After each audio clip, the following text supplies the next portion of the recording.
Hello everyone, कैसे हैं आप लोग।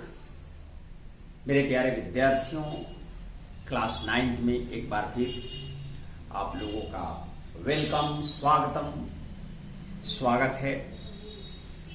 तो हम लोग जो अभी काम कर रहे थे बेटा, उसमें ये है कि कांस्टेंट एक्सेशन की बात चल रही थी। लगभग जो चीजें 9th क्लास में जाननी चाहिए थी वो आपने सीख लिया है। ग्रेविटी की चर्चा हम अलग से करेंगे, अंडर ग्रेविटी मोशन जो है उसकी चर्चा हम लोग करेंगे।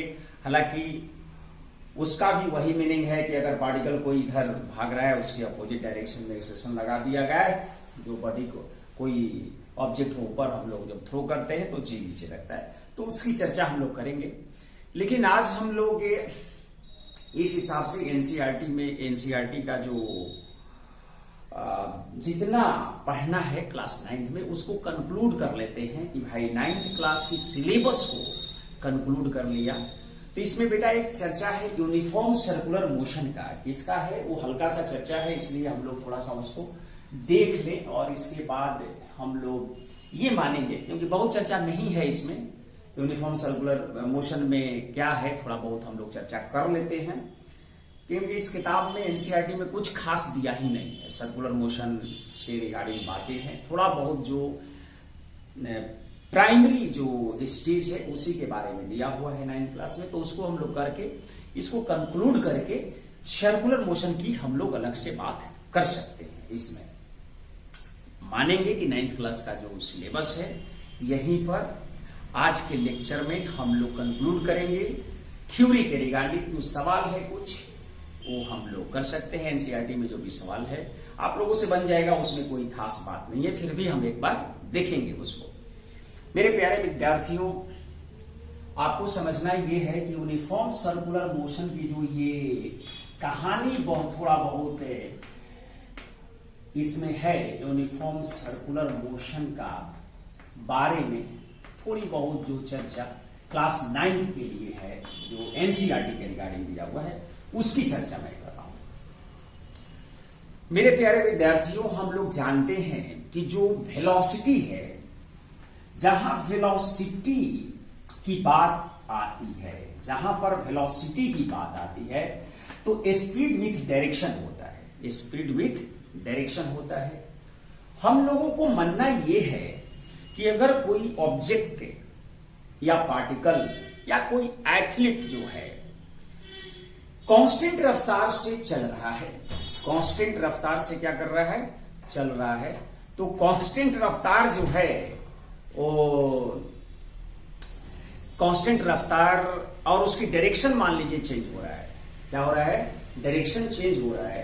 तो डायरेक्शन जब चेंज हो और रफ्तार कांस्टेंट रखा जाए, मतलब स्पीड जो है कांस्टेंट रखा जाए, तो ये समझा जाता है कि उसकी वेलोसिटी में चेंज आ रहा है। मेरे प्यारे विद्यार्थियों, वेलोसिटी को हम लोग एक वेक्टर से मेजर करते हैं। इसमें दो खास बात है, एक है मैग्नीट्यूड का, एक क्या है, मैग्नीट्यूड की कहानी है, और दूसरा इसका क्या है, डायरेक्शन की कहानी है। मेरे प्यारे विद्यार्थियों, आपको समझना होगा कि अगर कोई वेलोसिटी में चेंज ला रहा है मीन्स कि एक्सेलरेशन में चेंज ला रहा है। क्या ला रहा है, एक्सेलरेशन में चेंज ला रहा है। एक्सेलरेशन उसमें डेवलप कर रहा है। एक्सेलरेशन में चेंज की बात नहीं है बेटा, एक्सेलरेशन वहां पर एक पैरामीटर इन्वॉल्व हो रही है जो एक्सेलरेशन के बारे में समझाया जाता है कि अगर वेलोसिटी चेंज कर रही है तो वेलोसिटी दो तरह से चेंज करेगी, क्या तो एक मैग्नीट्यूड बदल दे और नहीं तो एक डायरेक्शन बदल दे। अच्छा सर, ये बात है, अगर इसको कांस्टेंट रखते हुए, मैग्नीट्यूड को कांस्टेंट रखते हुए, खास बात ध्यान देखेंगे, ये कोई बदलाव करे तो हम लोग इस तरह के मोशन को यूनिफॉर्म सर्कुलर मोशन के तहत काउंट करेंगे। अब सवाल यह है कि जो यूनिफॉर्म सर्कुलर मोशन है वो एक्चुअल में कैसे जिंदगी में आया, कैसे जीवन में आया है। तो जैसे मान लो हम एक एग्जाम्पल लेते हैं, जो एनसीईआरटी में जो एग्जाम्पल दिया हुआ है कि अगर कोई एथलीट है, क्या है, एथलीट है, और ये एथलीट जो है ये यहां दौड़ लगा रहा है, यहां एक कांस्टेंट रफ्तार से दौड़ लगा रहा है, मान लीजिए कि 4 मीटर पर सेकेंड है या 6 मीटर पर सेकेंड है। अगर ये दौड़ लगाकर इस पॉइंट पर पहुंचता है और रफ्तार इसका जो है 4 ही मीटर रखता है, पर डायरेक्शन चेंज हो जाता है, इट मीन्स कि इसमें एक्सेलरेशन इन्वॉल्व हो रहा है, मीन्स कि इसमें एक्सेलरेशन इन्वॉल्व हो रहा है। अच्छा सर, ये बात है, अगर ये जो डायरेक्शन है यहां पर हम 4 बार चेंज करते हैं, इसी तरह से हम एक हेक्सागोन ले ले, उस पर हम लोग देखेंगे स्पीड कांस्टेंट रखकर। जैसे मान लो हेक्सागोन की बात करें, जो है इस तरह से ऐसे, ये मेरे प्यारे विद्यार्थियों आप पूरी तरह से बी केयरफुल, आप इस चीज को देखें कि चीजें कैसे बन रही है, चीजें क्या हो रही है, कैसे बन रही है। तो आप देखोगे कि ये बी सी डी ई, यहां पर जो रफ्तार जो है कांस्टेंट तो मैंने माना ही, लेकिन डायरेक्शन कितने बार चेंज हुआ, एक बार यहां, एक बार यहां, एक बार यहां, एक बार यहां, एक बार यहां, मतलब कि ऐसा देखोगे तो 6 बार। इसी तरह से इस साइड को बढ़ाते बढ़ाते इन साइड कर दें और उसी साइड को, इन को इतना ना बड़ा कर दें तो आपको ये बिकम्स टू अ सर्कल में कन्वर्जन हो जाता है मेरे प्यारे विद्यार्थियों, जिसका एक फिक्स्ड पॉइंट से दूरी जो है, इस सरकमफ्रेंस जिसे बोलते हैं हम लोग, ये जो है वो बिल्कुल एक कांस्टेंट हो जाता है। इसको हम लोग सेंटर बोल देते हैं और ये क्या होता है, रेडियस हो जाता है। मेरे प्यारे विद्यार्थियों, अगर आपको समझना इसमें है, जो केवल एनसीईआरटी में एक प्राइमरी जो इंफॉर्मेशन है यूनिफॉर्म सर्कुलर मोशन का, आपको यह समझना चाहिए कि ये पार्टिकल जो है, जो भी पार्टिकल मान लो यहां से चली, इसका v कांस्टेंट है। क्या है, ये v कांस्टेंट है और एवरी पॉइंट पर इसका डायरेक्शन क्या हो रहा है, चेंज हो रहा है। मींस की वेलोसिटी कांस्टेंट नहीं है। क्या, वेलोसिटी कांस्टेंट नहीं है। जब वेलोसिटी कांस्टेंट नहीं है मेरे प्यारे विद्यार्थियों, तो आपको समझना चाहिए कि वहां पर एक्सेलरेशन इन्वॉल्व हो रहा है। मींस कि जो यूनिफॉर्म सर्कुलर मोशन में एक एक्सेलरेशन पैरामीटर इन्वॉल्व होता है। मतलब ये भी अल्टीमेटली कहा जा सकता है कि सर्कुलर मोशन विदाउट एक्सेलरेशन का नहीं हो सकता है। अगर नॉन यूनिफॉर्म है तब तो वहां पर सारी कहानी अलग हो जाती है, बट यूनिफॉर्म है तो भी स्पीड कांस्टेंट होने के बावजूद भी हम लोग देखें कि वेलोसिटी कंटिन्यूअसली एवरी पॉइंट पर चेंज करता है, इसलिए इसमें एक्सेलरेशन आता है। मेरे प्यारे विद्यार्थियों, इस स्पीड का जो काउंट करेंगे हम लोग, उसको थोड़ा सा ऐसे समझा जाए कि अगर किसी भी मोशन में यूनिफॉर्म सर्कुलर मोशन की बात करें, तो सर्कुलर मोशन की बात हो रही, तो हम स्पीड मान लो कि इसकी काउंट करना चाहते हैं कि भाई कितनी स्पीड से चल रहा है। तो ये रेडियस हुआ बेटा, ये क्या है, इस सर्कुलर पाथ का रेडियस है, ये सेंटर है। अगर मान लो एक पार्टिकल जो है ए पॉइंट से चली, ये भी जो है स्पीड जो है कांस्टेंट है, ये वेलोसिटी वेक्टर की जो मैग्नीट्यूड है वो कांस्टेंट है। अच्छा सर, ये बात है, लेकिन हर पॉइंट पर देखा जाए, जैसे मान लो ए से बी पर गई तो स्पीड तो कांस्टेंट रहा, लेकिन वेलोसिटी बदल गया। अगर हम लोग यहां पर ये ए पॉइंट को वी ए वेक्टर कहते हैं, तो इस पॉइंट पर वी बी वेक्टर कहेंगे, और इस पॉइंट पर क्या बोल सकते हैं, ये सी पॉइंट मान लिया तो वी सी मान सकते हैं, और यहां पर क्या मान सकते हैं, तो वी डी मान सकते हैं। मतलब डायरेक्शन जो है हमेशा क्या हुआ है, चेंज हुआ है। लेकिन स्पीड की जहां तक सवाल है, स्पीड जो है वो हर पॉइंट पर हमने कांस्टेंट रखा है, इसीलिए इसको स्पेशली हम लोग बोलते हैं यूनिफॉर्म सर्कुलर मोशन। अच्छा सर, बात तो सही लग रहा है। मेरे प्यारे विद्यार्थियों, अब समझ लो कि मान लो कि यहां से एक चक्कर ये लगाता है और इसी पॉइंट पर आता है, तो आप कहोगे कि जो लिनियर डिस्प्लेसमेंट है, जो लिनियर डिस्प्लेसमेंट है वो लिनियर डिस्प्लेसमेंट 0 है इसका, बट डिस्टेंस तो है, तो डिस्टेंस ट्रेवल कितना हो जाएगा, तो डिस्टेंस ट्रेवल हो जाएगा, डिस्टेंस ट्रेवल्ड हो जाएगा मेरे प्यारे विद्यार्थियों, डिस्टेंस ट्रेवल्ड होगा 2 पाई आर। अच्छा सर, तो इसकी स्पीड का जो है ये v जो है ये स्पीड है। अगर हम डिस्टेंस में स्पीड से भाग लगाते हैं, क्या करते हैं, डिस्टेंस में स्पीड से क्या करते हैं, भाग लगाते हैं, तो एक चक्कर वाला समय मिल जाएगा। तो उस एक चक्कर के समय को हम लोग टाइम पीरियड भी बोल सकते हैं। तो t बराबर 2 पाई r इंटू v होता है, ये स्पीड है बेटा, ये टाइम पीरियड हम लोग लिख सकते हैं। तो v का मान ऐसे भी निकाल सकते हैं, क्या हो सकता है, स्पीड 2 पाई r क्या है, रेडियस है, और ये टाइम एक चक्कर का समय है, एक चक्कर का क्या है, ये समय है। तो इस तरह का जो इंफॉर्मेशन केवल स्लाइटली 9th क्लास में गिवन है, जो एनसीईआरटी के बुक में है, इससे ज्यादा नहीं दिया हुआ है आपको। लेकिन हम लोग कैसे पढ़ेंगे ये खुद डिसाइड करेंगे कि कंडीशन पॉइंट ऑफ व्यू से इस चीज को कैसा पढ़ा जाए। लेकिन 9th क्लास में इतना ही दिया हुआ है बेटा कि यूनिफॉर्म सर्कुलर मोशन को कैसे आप एक प्राइमरी स्टेज पर जज करते हो। तो ये सिचुएशन है, एक चक्कर में जो समय लगता है उसके हिसाब से वो डिस्टेंस कितना ट्रेवल करता है, तो 2 पाई आर। लिनियर डिस्प्लेसमेंट क्या होगा बेटा, तो लिनियर एक चक्कर का लिनियर डिस्प्लेसमेंट जो होगा वो 0 होगा। क्या होगा, डिस्प्लेसमेंट क्या होगा, 0 होगा। डिस्प्लेसमेंट क्या होगा, 0 होगा। ये बात हुई कि जहां से चला उसी पॉइंट पर आ गई, तो मतलब जो है 0 हो जाता है डिस्प्लेसमेंट, लिनियर की बात करें। लेकिन मेरे प्यारे विद्यार्थियों, आपको समझना क्या है इसमें कि जो बातें इन्होंने किताबों के हिसाब से कहने की कोशिश किया है, बहुत ज्यादा हम इसमें किताब वाला बात को वाइंड अप करके हम लोगों को कैसे सर्कुलर मोशन पढ़ना चाहिए, कॉम्पिटिटिव पॉइंट ऑफ व्यू से कैसे पढ़ना चाहिए, उसकी चर्चा हम करने जा रहे हैं। आपको मैं बता दूं कि ये सिंपल एक प्राइमरी स्टेज का इंफॉर्मेशन जो किताबों में लिखा हुआ है, उसी की कहानी मैंने आपके सामने रखा है। अर्थ के चारों तरफ मून घूमते रहता है, मून का रिवॉल्यूशन है, तो भी एक सर्कुलर मोशन का पार्ट है। सन के चारों तरफ हमारी जो ऑर्बिट में पृथ्वी है, जो भी चीजें हैं वहां पर जो उस सब का घूमना, जैसे हम कुछ बातें इसमें जो दिया हुआ है वो हम आपको बता दें, तो वो चीजें आप पढ़ लीजिएगा, कोई उसमें खास नहीं है।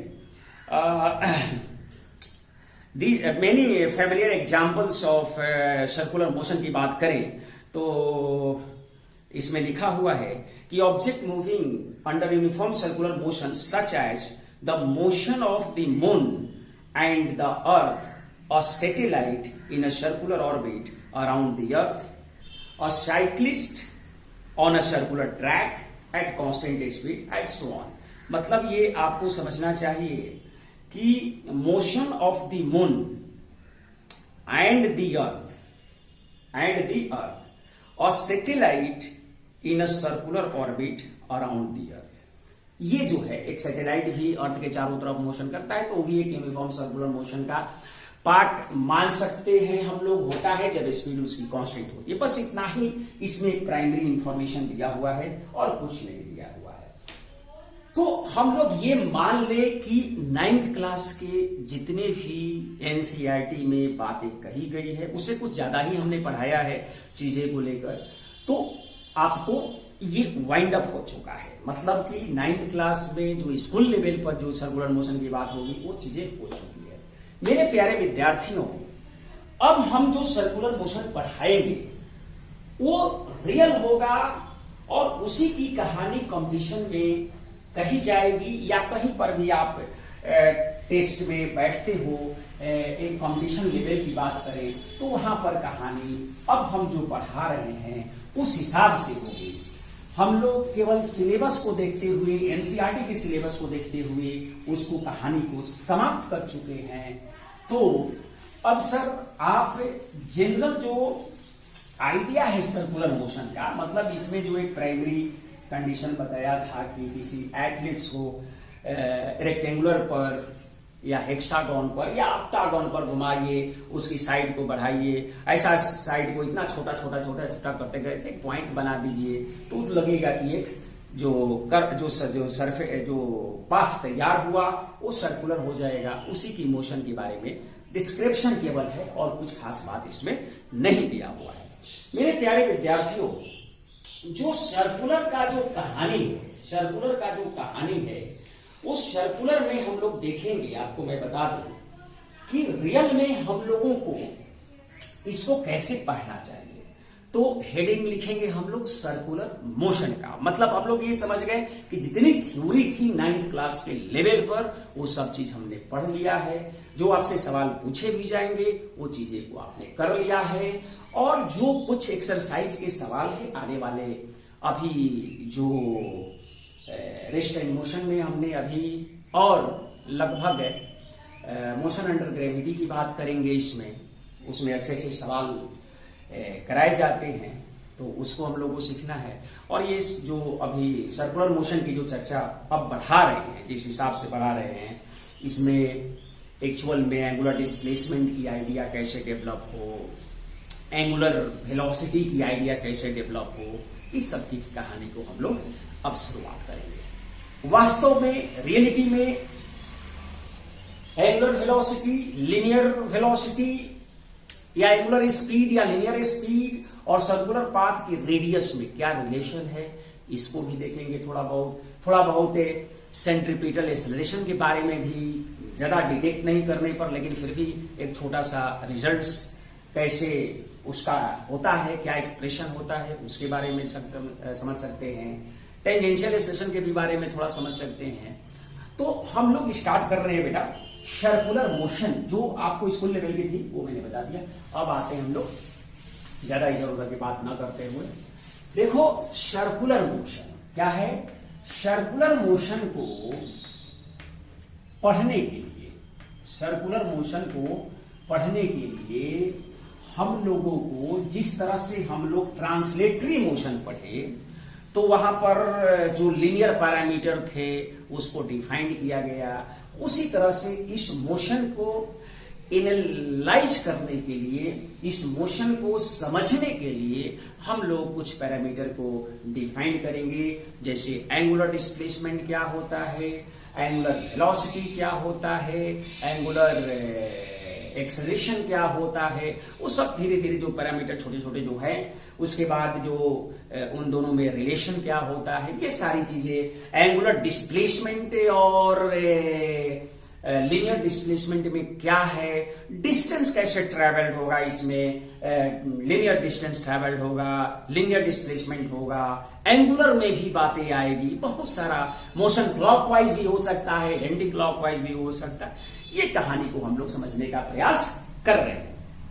तो मेरे प्यारे विद्यार्थियों, हम लोग सर्कुलर मोशन का एग्जाम्पल 2 डायमेंशनल मोशन से समझते हैं। किसी प्लेन में मोशन होता है तो इसको हम लोग ऐसा समझते हैं, प्लेन मोशन है। ये कैसा, जैसे बोर्ड में हम लोग इस डायग्राम को इसमें कैसे बनाएंगे, थोड़ा देखें हम लोग।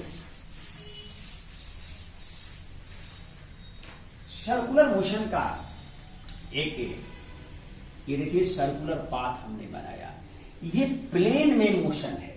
ये क्या है, इस बोर्ड के प्लेन में मोशन है। थोड़ा सा अच्छा नहीं बना डायग्राम, इसको हम लोग थोड़ा अच्छा बनाए।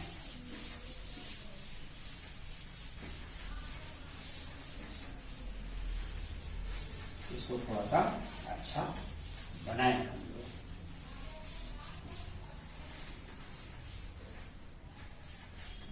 मेरे प्यारे विद्यार्थियों, सर्कुलर मोशन में हम लोग देखें, ये थोड़ा उससे अच्छा सर्कल बना है। यहां देखें, ये सेंटर हमने माना, इस सेंटर को हम लोग O बोला, और इसका एक रेडियस बनाया यहां पर R, एक रेडियस बनाया R। इस पॉइंट को बेटा हमने माना A, इस पॉइंट को A माना, और हम लोग माना कि यहां से पार्टिकल जो है या कोई पर्सन जो भी हो, ये एंटी क्लॉकवाइज डायरेक्शन में, ये देखो एंटी क्लॉकवाइज डायरेक्शन होता है ऐसे, इसको बोलते हैं हम लोग ACW, anti clockwise direction, anti clockwise direction है। ये ही एक्चुअल सर्कुलर मोशन हम लोग पढ़ रहे हैं। अब बेटा ए से बी पर कोई पार्टिकल गई तो आप ध्यान से देखो तो इसका दो तरह से डिस्प्लेसमेंट हो रहा है। एक लिनियरली हो रहा है, इसमें कुछ रफ्तार है इसका, और ये जो सेंटर पर कुछ एंगल बन रहे हैं ये थीटा, जिसके वजह से हम लोग इस थीटा को एंगुलर डिस्प्लेसमेंट बोलते हैं। क्या बोलते हैं इसको? इस थीटा को हम लोग बोलते हैं, जो इसमें पहली बार एक पैरामीटर इन्वॉल्व हो चुका है कि कोई भी पार्टिकल अगर सर्कुलर मोशन कर रही है, ध्यान से देखेंगे कि अगर कोई पार्टिकल, कोई पर्सन, कोई व्हीकल, कोई साइक्लिस्ट, कोई एथलीट अगर सर्कुलर मोशन या सर्कुलर ट्रैक पर चल रहा है, भाग रहा है, दौड़ रहा है, तो दो तरह की पैरामीटर को मेजर करते हुए चलता है। एक होता है ये जब ये लिनियरली चल रहा है, ये लिनियर इस ट्रैक पर देखते हैं हम लोग, तो ये इतना जो है वो डिस्टेंस ट्रैवल कर रहा है। ये क्या कर रहा है? ये लिनियर डिस्टेंस ट्रैवल कर रहा है। ये डिस्टेंस ट्रैवल्ड है, ये डिस्टेंस ट्रैवल्ड, जो जनरली हम लोग इसको एल से रिप्रेजेंट करते हैं। मेरे प्यारे विद्यार्थियों, आपने कुछ सर्कल के बारे में पढ़ा होगा और इस सर्कल को थीटा, आर और एल में, थीटा क्या है तो हम लोग बोलेंगे एंगुलर डिस्प्लेसमेंट। क्या है? Angular displacement. अच्छा सर, इसकी यूनिट होती है बेटा एसआई यूनिट। एसआई यूनिट जो होगा ये रेडियन होगा। क्या होगा? रेडियन होगा। इसको आर ए डी वी या सी से भी रिप्रेजेंट करते हैं। एसआई यूनिट ये थीटा का। सर ये जो एल है, इस एल और आर में क्या रिलेशन है? मेरे प्यारे विद्यार्थियों, थीटा को आर्क लेंथ है, arc length divided by radius कहा जाएगा। जब भी आर्क लेंथ बाई रेडियस देखोगे तो आपको समझना चाहिए एल और ये आर। एल में आर से भाग लगाओगे तो theta always measured in radian. ये थीटा ऑटोमेटिकली रेडियन में मिल जाएगा। आप जानते हो कि थीटा दो तरह से मेजर होता है, एक डिग्री में और दूसरा रेडियन में। अगर नहीं जानते हो तो सुन लो, रेडियन और डिग्री में रिलेशन भी होते हैं मेरे प्यारे विद्यार्थियों। रेडियन और डिग्री में रिलेशन, इट इज ऑलवेज, ये क्या बताएगा? It is always measured in radian. Measured किसमें हो जाएगा? ये रेडियन में हो जाएगा। बिल्कुल सर, बिल्कुल समझ में आ रहा है। आप जो कहानी बता रहे हैं वो बिल्कुल अच्छी तरह से समझ में आ रहा है।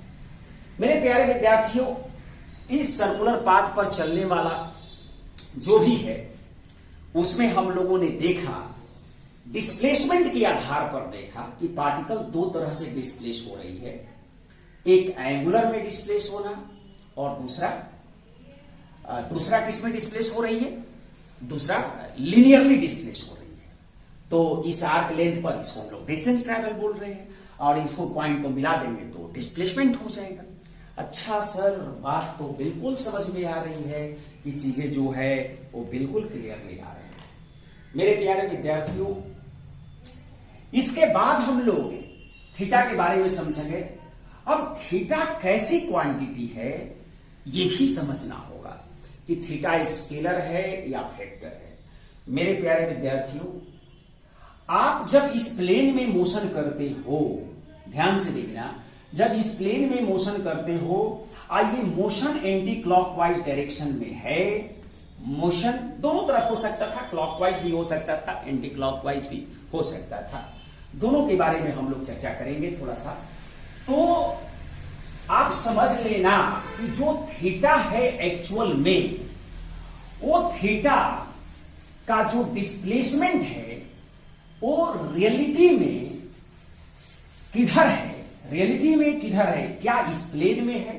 नहीं, थीटा का बेटा जो डायरेक्शन है वो डायरेक्शन एक्चुअल में एक्सियल है, मतलब कि एंटी क्लॉकवाइज जो बातें है, एंटी क्लॉकवाइज डायरेक्शन में अगर कोई पार्टिकल मूव कर रहा है तो ये समझना कि थीटा का डायरेक्शन जो है एक्सियल तो है ही, लेकिन एक्सिस आउटवर्ड है। एक एक्सिस डिफाइन करना होगा यहां पर, ये मैंने एक्सिस डिफाइन किया यहां पर, ये एक्सिस है इसका, जिसके ये एक्सिस क्या है यहां पर एंटी क्लॉकवाइज में, ये थीटा इधर आ रहा है, ये थीटा किधर आ रहा है, इस लाइन पर आ रहा है। मेरे प्यारे विद्यार्थियों, इस थीटा को हम लोग इधर देखेंगे, एंटी क्लॉकवाइज डायरेक्शन में थीटा डायरेक्शन ऑफ, हाँ पहली बात कि जो डिस्प्लेसमेंट की बात हो रही है, एंगुलर डिस्प्लेसमेंट की बात हो रही है, अब बहुत ही small angle, infinitely decimally small angle है, तो इसका एक स्पेसिफिक डायरेक्शन हम लोग मेजर करते हैं कि भाई ये डायरेक्शन जो है ये एक्सियल है, एक्सिस के अलॉन्ग है, तो इसको एक्सियल वेक्टर कहा गया। क्या कहा गया? Axial vector. ये स्केलर है कि वेक्टर है, तो आप बोल सकते हो कि सर ये कैसा वेक्टर है? एक्सियल वेक्टर है। कैसा वेक्टर है? एक्सियल वेक्टर है। वेक्टर है कि स्केलर है? तो वेक्टर है। वो भी इन डायरेक्शन को हम लोग इनफाइनाइटली डेसिमली स्मॉल की तरह ट्रीट कर कर इसको एक स्पेसिफाइड मान लिया कि एक्सियल की तरफ जा रहा है। और एक्सियल में एक्सिस के लॉन्ग, जो axial stand for axis, axis जो है एंटी क्लॉकवाइज डायरेक्शन के हिसाब से जो आउटवर्ड होगा, मतलब कि एंगुलर डिस्प्लेसमेंट जो है, एंगुलर डिस्प्लेसमेंट आउटवर्ड मान सकते हैं, आउटवर्ड